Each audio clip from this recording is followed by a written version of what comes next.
Serial Bid'ah mengisahkan seorang perempuan muda bernama Baiduri, Rina Diana, yang dipaksa ibunya untuk masuk perkumpulan bernama Jihad Ummah. Jihad Ummah adalah sekte agama yang dipimpin laki-laki bernama Walid Muhammad Mahdi Ilman Faizal Hussein.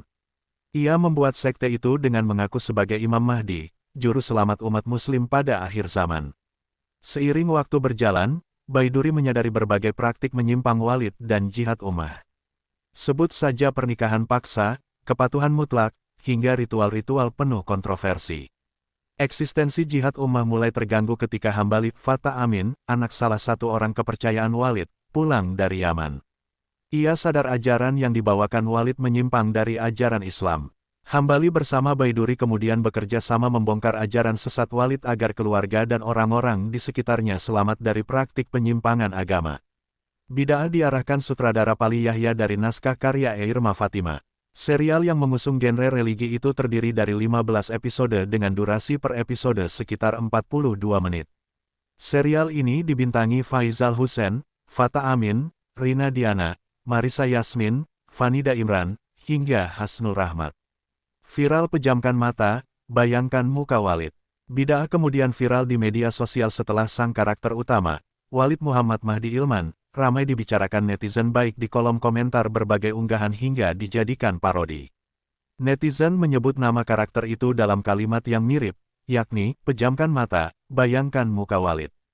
Kalimat seperti itu menjamur di unggahan-unggahan dengan topik berbeda, sehingga sering membingungkan pengguna lain. Kalimat itu berasal dari sebuah adegan yang menampilkan sejumlah perempuan yang meminta kepada Walid Faizal Hussein agar dapat bertemu malaikat. Walid kemudian meminta para pengikutnya memejamkan mata dan membayangkan wajahnya.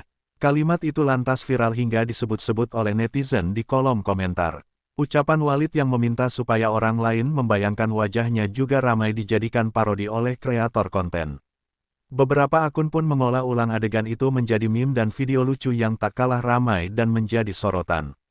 Kisahnya tentang sebuah aliran keagamaan, tarekat, yang dipimpin oleh seorang tokoh bernama Walid. Dengan berbaju agama, Walid kemudian melakukan eksploitasi kepada para pengikutnya untuk memenuhi hasrat seksualnya yang dibungkus dengan relasi kuasa dengan dalih religiusitas. Menikah dengan 4 istri, nikah sahir, dan mengaku menikahi puluhan wanita dengan cara nikah batin, semua demi sebuah hasrat nafsu belaka yang dikemas dengan ritual dan label keagamaan. Belum lagi doktrin untuk fanatik buta dan praktik menyimpang lainnya yang diajarkan demi sebuah janji surga dalam bingkai Jihad Ummah. Film bid'ah yang belakangan ini mencuri perhatian publik merupakan salah satu contoh bagaimana karya sinema dapat memantik diskusi luas, khususnya ketika bersinggungan langsung dengan isu-isu keagamaan. Sebagai bentuk ekspresi seni, film memiliki kebebasan dalam mengeksplorasi berbagai tema, termasuk agama. Namun, ketika sebuah karya menggunakan label-label agama secara eksplisit, penting untuk mempertimbangkan dampak sosiologis dan kultural yang mungkin timbul dari model visualisasi maupun ekspresi tema film yang diangkat oleh produser. Istilah bid'ah, atau kalau di Indonesia biasanya dilafalkan dengan bid'ah dalam konteks Islam, memiliki makna teologis yang dalam dan seringkali menimbulkan perdebatan di kalangan umat. Bid'ah menjadi polemik yang tidak pernah padam dalam urusan pengamalan Islam. Istilah ini banyak menimbulkan kontroversi yang berujung perpecahan antar golongan. Penggunaan istilah ini sebagai judul dan pusat narasi menimbulkan kekhawatiran akan penyederhanaan konsep yang kompleks, serta potensi salah tafsir di kalangan masyarakat luas. Film ini, meskipun mungkin berniat mengajak refleksi, dan melihatnya sebagai fenomena berisiko membingkai isu agama secara reduktif dan menggeneralisasi kelompok tertentu. Sudut pandang generalisasi terhadap kelompok yang selama ini dianggap sebagai pelaku bid'ah atau bid'ah oleh kelompok lainnya ini rentan mempertajam kontroversi tersebut. Selain itu, penggunaan simbol-simbol keagamaan seperti dalam dialog para pemainnya juga terkesan mengidentifikasi kelompok tertentu.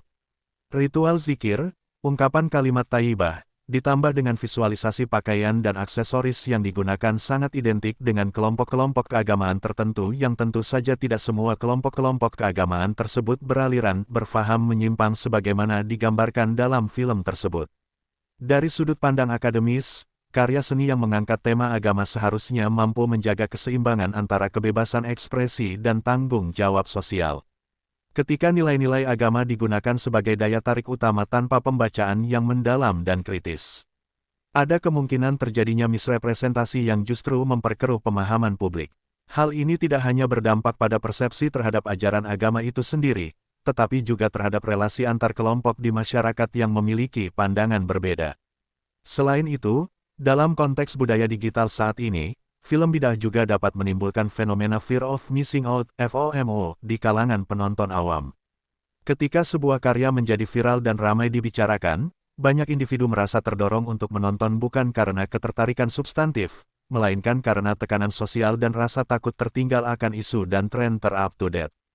Hal ini bisa menyebabkan konsumsi informasi secara tidak kritis, di mana penonton menelan narasi tanpa proses penyaringan atau refleksi mendalam, terutama jika mereka tidak memiliki latar belakang pemahaman agama yang memadai. Misalnya saja tiruan netizen terhadap dialog viral film bid'ah, "Pejamkan mata, bayangkan muka Walid dan jangan berhenti berzikir." Hal ini dapat mempersepsikan bahwa setiap kelompok yang mengajak berzikir atau mengaku sebagai aliran tarekat misalnya adalah aliran yang menyimpang, atau bisa saja menganggap bahwa praktik tersebut sebagai bagian dari ajaran setiap kelompok yang identik dengan pergerakan keagamaan. Meski diakui terdapat sekte dan aliran keagamaan yang serupa atau mirip dengan kisah dalam film bidah terjadi dan terungkap di Malaysia ataupun di Indonesia, tetapi tetap saja itu adalah oknum di antara sekian banyak kelompok yang konsisten di jalan kebenaran untuk terus membimbing dan mengarahkan umat. Secara keseluruhan, film bidah merupakan contoh penting tentang bagaimana karya seni dapat memicu diskursus publik. Namun, kepekaan terhadap muatan agama, serta tanggung jawab untuk tidak memperkuat polarisasi atau menciptakan kegaduhan semu, perlu menjadi pertimbangan utama dalam produksi dan penyebaran karya sejenis di masa depan. Sikap kritis terhadap sebuah tontonan perlu juga diperkuat terutama karena platform yang digunakan adalah media sosial yang diakses oleh semua kalangan dari segala usia dan tingkat pendidikan dan pemahaman keagamaan yang beragam.